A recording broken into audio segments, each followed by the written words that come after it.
नमस्कार। The follow up के इस लाइव में आप तमाम दर्शकों का स्वागत है। मेरा नाम संजय रंजन है और मेरे साथ इस लाइव में द फॉलो अप के पॉलिटिकल एडिटर जितेंद्र कुमार और मेरे सहयोगी मनोज पांडे भी मौजूद हैं। आदित्य साहू के नाम की आज घोषणा हो गई। घोषणा होनी ही थी, एकमात्र नामांकन दाखिल हुआ था। कल रात के लाइव में हम लोगों ने यह आपको बताया भी था। इसके पहले भी कई समाचार पत्रों ने यह खबर सार्वजनिक कर दी थी कि आदित्य साहू ही जो है प्रदेश अध्यक्ष होने जा रहे हैं, झारखंड बीजेपी का चेहरा होने जा रहे हैं। आज उनके सिर पर ताज सौंप दिया गया है और इसी के साथ कई सवाल भी खड़े हो रहे हैं। सवाल बीजेपी के सामने जो खड़ा है, वही सवाल अब आदित्य साहू के सामने खड़ा हो गया है। दरअसल झारखंड गठन के बाद से भाजपा जिस परिस्थिति से अभी गुजर रही है झारखंड में, सबसे खराब दौर में से एक दौर अगर कहा जाए तो वो बीजेपी सामना कर रही है। ऐसे में सवाल बन रहा है कि झारखंड में बीजेपी के सामने जो चुनौतियां हैं, उसको आदित्य साहू कैसे जो है उसका समाधान ढूंढेंगे, कैसे इस खराब परिस्थिति से निकाल करके झारखंड को सत्ता में लाने की कोशिश करेंगे या फिर उस लड़ाई में शामिल होने की कोशिश करेंगे जो एक विपक्ष के तौर पर बीजेपी को झारखंड में अपनी भूमिका निभानी चाहिए। साल भर से जब से बीजेपी का जो रिजल्ट 2024 में जो आया और सबसे न्यूनतम स्थिति में से एक 21 सीट बीजेपी को मिली है। एनडीए अलायंस को मिलाकर के 24 सीटें हैं। एक बार 18 सीटों पर भी बीजेपी गई है। लेकिन जो परिस्थितियां हैं और आपस में जिस तरीके की गुटबाजी जो बोला जाता रहा है कि अलग अलग जो बड़े चेहरे हैं उनका अपना अपना गुट है, यही वजह है कि आदित्य साहू के नाम पर भी एक बीच का रास्ता निकाला गया कि अगर किसी एक गुट को प्रदेश की कमान सौंप दी जाती है तो दूसरे गुट के लोग जो है नाराज रहेंगे, कोऑपरेट नहीं करेंगे। क्या आदित्य साहू इस सवाल का जवाब के तौर पर अपने आप को साबित कर पाएंगे? बीजेपी जिन उम्मीदों से आदित्य साहू के ऊपर भरोसा जताई है, क्या उस भरोसे के अनुरूप वो साबित होंगे? ऐसे कई तरीके के सवाल हैं। आज ताजपोशी के दौरान अर्जुन मुंडा, सीपी सिंह, बाबूलाल मरांडी सरीखे कई ऐसे नेता जो मंच के जरिए कार्यकर्ताओं को और उस मंच के जरिए न केवल कार्यकर्ताओं को बल्कि बीजेपी के जो चाहने वाले लोग हैं, जो बीजेपी के समर्थक हैं, उनको संदेश दे रहे थे। इस बीच अर्जुन मुंडा का भी एक बयान वायरल हो रहा है, सीपी सिंह का भी एक बयान वायरल हो रहा है जो फॉलो अप के जरिए आप तक पहुंच भी गई होगी आपके पास। सीपी सिंह यह कह रहे हैं कि कम से कम उनको इस बात की संतुष्टि तो जरूर है कि कोई गया राम आया राम को इस बार बीजेपी ने प्रदेश अध्यक्ष नहीं बनाया है। तो वो किस तरफ इशारा कर रहे थे? मंच पर बाबूलाल मरांडी भी थे, रविंदर राय भी थे, संभवतः दीपक प्रकाश भी थे। कई ऐसे लोग जो बीजेपी से एक समय में गए फिर वापसी किया। क्या सीपी सिंह इन लोगों को इशारा करके उन पे तंज कस रहे थे या फिर वाकई में वो आदित्य साहू के नाम से बहुत संतुष्ट हैं? कई तरीके का सवाल है। तब जबकि हेमंत सोरेन की जो लोकप्रियता है पूरे झारखंड में, जिस तरीके का एक्सेप्टेंस है, खास करके जो रिजल्ट आया 2024 का, उसके बाद से जो उनका कद बढ़ा है, उस कद के सामने क्या आदित्य साहू चुनौती दे पाएंगे? एक तरफ आदित्य साहू जो बीजेपी के प्रदेश अध्यक्ष हैं, दूसरे तरफ हेमंत सोरेन जो मुख्यमंत्री तो हैं ही, जेएमएम के भी अध्यक्ष हैं। तो क्या आदित्य साहू कमाल कर पाएंगे? ऐसे कई तरीके के सवाल हैं, हम लोग एक एक करके समझेंगे। और सबसे पहला सवाल सर आपसे है कि एक तो आज जिस तरीके से ताजपोशी हुई, आदित्य साहू जी अब अध्यक्ष बन गए हैं। अब जो संबोधन हो रहा था वहां पे मंचों के जरिए, उससे आप क्या समझे ओवरऑल? और दूसरा कि आदित्य साहू को जब एक गुटबाजी की बात होती है कि पार्टी में जो अब तो 5 पूर्व मुख्यमंत्री हो गए, 5 धड़ा ऑलरेडी है। दूसरा जो जो प्रदेश अध्यक्ष रह चुके हैं उनकी भी अपनी एक लॉबिंग होती है। क्या इन सब सारे गुटों को एक करने में आदित्य साहू सफल हो पाएंगे? नहीं, ये आदित्य साहू के मतलब जुडिक्शन का विषय ही नहीं है। जो जो पूर्व मुख्यमंत्री हैं या पूर्व अध्यक्ष हैं, उसको आदित्य साहू उनको समेट ले, उनको संयमित करें और उनको एक सूत्र में पिरो दे। ये जिम्मेदारी केंद्रीय कमेटी की है और केंद्रीय कमेटी को अब केंद्रीय कमेटी ने तो ना इनको चुना है। इनको चुना। हाँ। लेकिन अब केंद्रीय कमेटी की ये जिम्मेवारी है, जो रघुवर दास, अर्जुन मुंडा, चंपई सोरेन, मधु कोड़ा जैसे जो बड़े नेता हैं, जो पूर्व के जो प्रदेश अध्यक्ष है, जिनमें दम है, उनको कहीं जिम्मेदारी दे, उनको कहीं काम में लगाए। और काम में आप नहीं लगाइएगा तो वो झारखंड में रह के तो क्या कोदो बुनेंगे? कुछ ना कुछ वो भी राजनीति करेंगे, राजनीतिक व्यक्ति हैं। मतलब आप क्या बोल रहे हैं? मतलब आप ये बोल रहे हैं कि केंद्रीय नेतृत्व जो है उनको राज्य से बाहर कोई जिम्मेदारी दे, राज्य में रहने ही नहीं दे? न, राज्य में भी दे या बाहर में भी दे। बाहर की अभी तो सीन अब बनेगा, जैसे राष्ट्रीय अध्यक्ष का नियुक्ति होगी, उनकी घोषणा होगी, तो राष्ट्रीय स्तर पर भी कई तरह की कमेटियां बनेगी। तो उन कमेटियों में हो या फिर तो मैं देखा कि कुछ जगहों पे ट्वीट किया गया या सोशल मीडिया पे कि रघुवर जी को राष्ट्रीय परिषद में जगह मिली है। राष्ट्रीय परिषद में तो बहुत लोग गए हैं, जैसे अर्जुन मुंडा, करिया मुंडा, 21 लोग हैं और 21 सारे बड़े नेता हैं। अब वहाँ जो राष्ट्रीय अध्यक्ष का जब नियुक्ति होगी तो उपाध्यक्ष है, राष्ट्रीय महामंत्री का पद है, विभिन्न राज्यों के प्रभारी है, बंगाल उंगाल का चुनाव है, असम का चुनाव है। मतलब इन जो बड़े नेता है, जिनमें दम है, उनको झोंकना होगा, पार्टी के काम में लगाना होगा। अगर झारखंड में उनको छोड़िएगा तो न उनके लिए अच्छा होगा न आदित्य साहू के लिए अच्छा होगा। नहीं तो दम आखिर तो आदित्य साहू में दिखा ना सर। आप बोल रहे हैं कि प्रदेश में भी जिम्मेदारी देनी होगी, तो वो आदित्य साहू के अंडर ही काम करना होगा ना। हाँ, करना होगा। इसीलिए तो देखिए, आदित्य साहू के अंदर तो अब झारखंड का विषय होगा, वहाँ तो आदित्य साहू सर्वोपरि होंगे। लेकिन जहाँ बाहर का विषय है, मतलब मेरा ये कहने का तात्पर्य है, जो रघुवर दास जी जैसे उदाहरण के रूप में, अब वो राज्यपाल के पद से हट के सक्रिय राजनीति में काम करने के लिए आए हैं और वो झारखंड में पिछले मतलब महीनों से बैठे हुए हैं। मतलब कोई मुख्य जिम्मेवारी, आधिकारिक जिम्मेवारी उनको नहीं है। अपने मन से जरूर करते हैं, पार्टी के जो कार्यक्रम है उसमें जाते हैं, लेकिन करते हैं, लेकिन पार्टी अगर उनको किसी काम में मतलब लगाए, जिम्मेदारी दे और उसमें वो इन्वॉल्व हो जाए, तो वो झारखंड पर कम ध्यान देंगे, मतलब झारखंड के पॉलिटिक्स में कम इन्वॉल्व होंगे। झारखंड के लिए जो बेहतर होगा उसमें सुझाव देंगे, लेकिन यहाँ बैठा हुआ आदमी तो कुछ ना कुछ गड़बड़ करेगा। लेकिन सर आप देखिए, जिन किन्हीं का आप नाम ले रहे हैं, सारे लोगों का इंटरेस्ट तो झारखंड ही है ना। झारखंड में ही वो अपना भविष्य तलाश रहे हैं ना, चाहे वो रघुवर जी हों, अर्जुन मुंडा जी हों, मधु कोड़ा जी हों, पति पत्नी चंपई सोरेन जी हों या बाबूलाल जी हों, ये सारे लोग तो अपना फ्यूचर झारखंड में ही देख रहे हैं कि भाई कैसे अपने आप को मजबूत करें, पार्टी को मजबूत करें। मेरा सवाल फिर से वही है कि आदित्य साहू जिनको नेतृत्व की जिम्मेदारी दे दी गई, क्या वो इन सारे लोगों को एकजुट करके झारखंड में बीजेपी को मजबूत कर पाएंगे, एकजुट कर पाएंगे पहले अपने पार्टी के भीतर लोग? जो आप कह रहे हैं, जो झारखंड में इनका इंटरेस्ट है, तो झारखंड में जो संगठन का विषय है वहां तो इंटरेस्ट समाप्त हो गया। सबसे बड़ा पद प्रदेश अध्यक्ष का है और ये जितने बड़े जो नेता हैं, जिन लोगों का नाम हम ले रहे हैं, वो तो अब प्रदेश अध्यक्ष के उनके नीचे ही रहना है। प्रदेश अध्यक्ष से ऊपर का कोई पोस्ट नहीं है।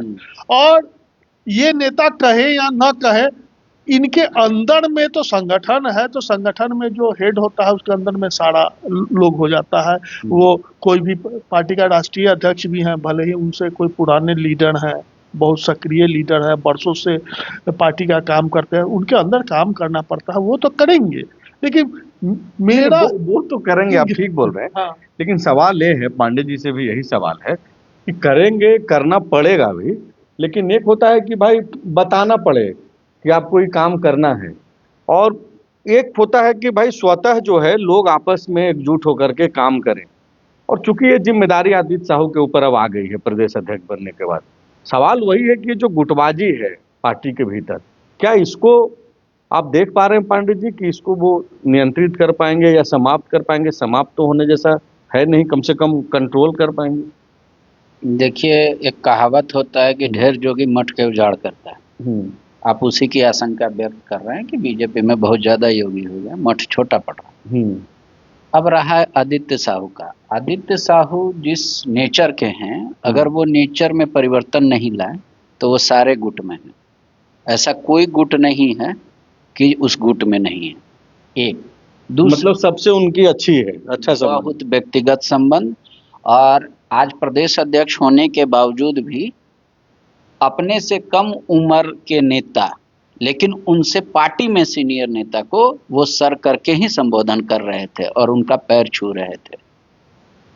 जैसे अब कैसे वो तो मैं देखा बाबूलाल जी जब गए उनको माला पहनाने, तो उनका भी, बाबूलाल जी का भी पैर। बाबूलाल जी तो राजनीति में भी और उम्र में भी सीनियर है। मैं कह रहा हूं उनसे जूनियर, कम उम्र के व्यक्ति जिनका अब संगठन में कोई काम नहीं है, लेकिन वो पार्टी में उनसे सीनियर है, तो उनको वो सर ही कर रहे थे। जो सामान्य तौर पे आदित्य साहू प्रदेश अध्यक्ष बनने से पहले, आदित्य साहू को फोन करना तो कॉल बैक आना अगर नहीं उठा पाए, या सबका फोन उठाना, ये दो अगर वो नेचर रखते हैं तो वो सबके गुट के, अर्जुन मुंडा के भी हैं, बाबूलाल के भी हैं, रघुवर दास के भी हैं, चंपई सोरेन के भी हैं। चंपई सोरेन चूंकि नजदीक आए, लेकिन दो घाटशिला चुनाव हुआ, तो घाटशिला चुनाव हुआ उसके बाद वहां, तो उनसे भी उनके अच्छे संबंध हैं।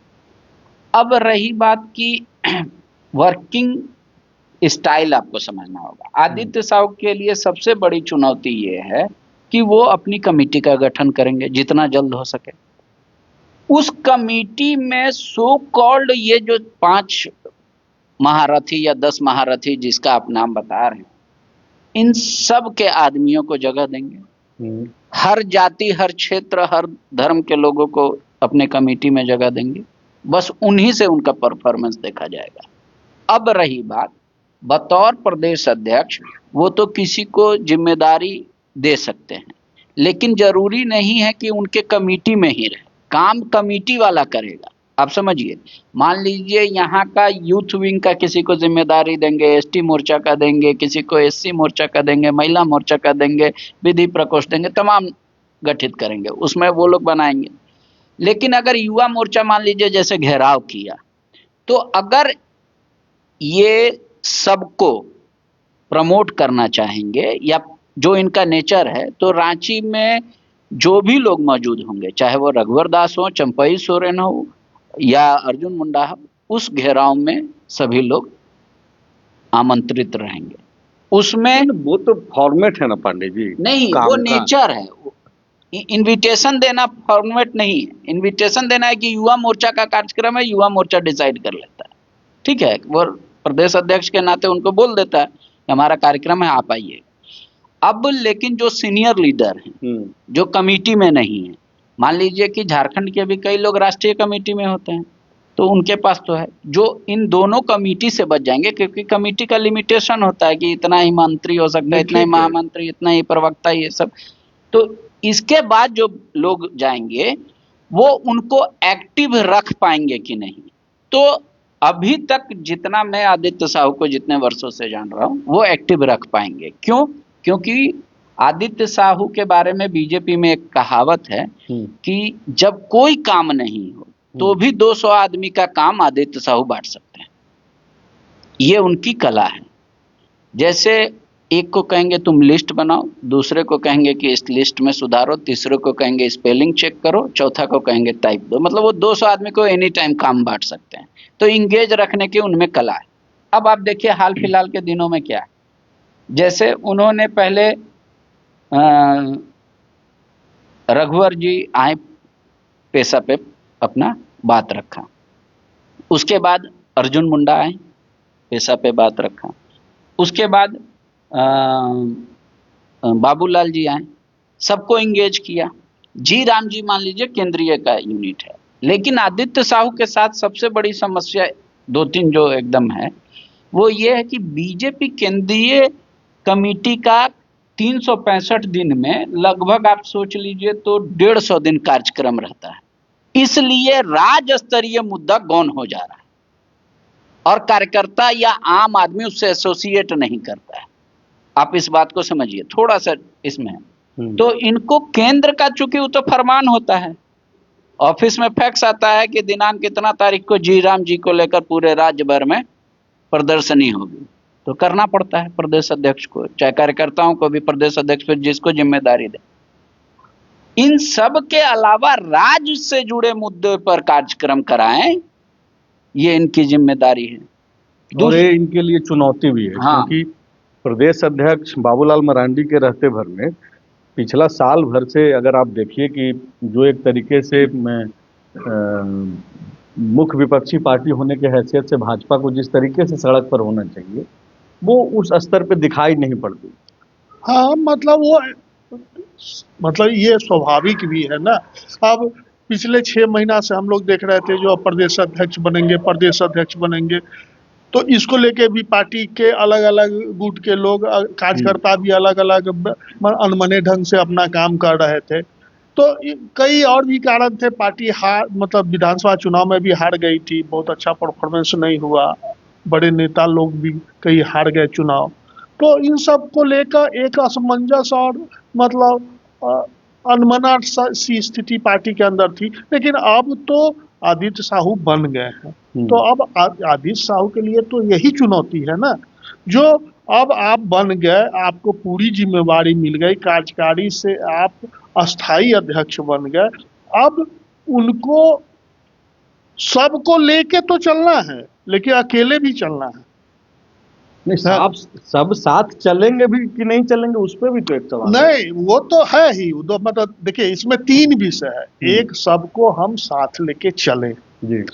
दूसरा है केंद्र का जो डायरेक्शन है उसके अनुसार हम चलें, और इन सब को लेके चलने में हमको अपना जो व्यक्तित्व है, जो लीडरशिप है, उसको भी स्थापित करना है। अगर कहा नहीं जाता है जो सबका बात मानिए तो किसी का बात नहीं आप मान रहे हैं।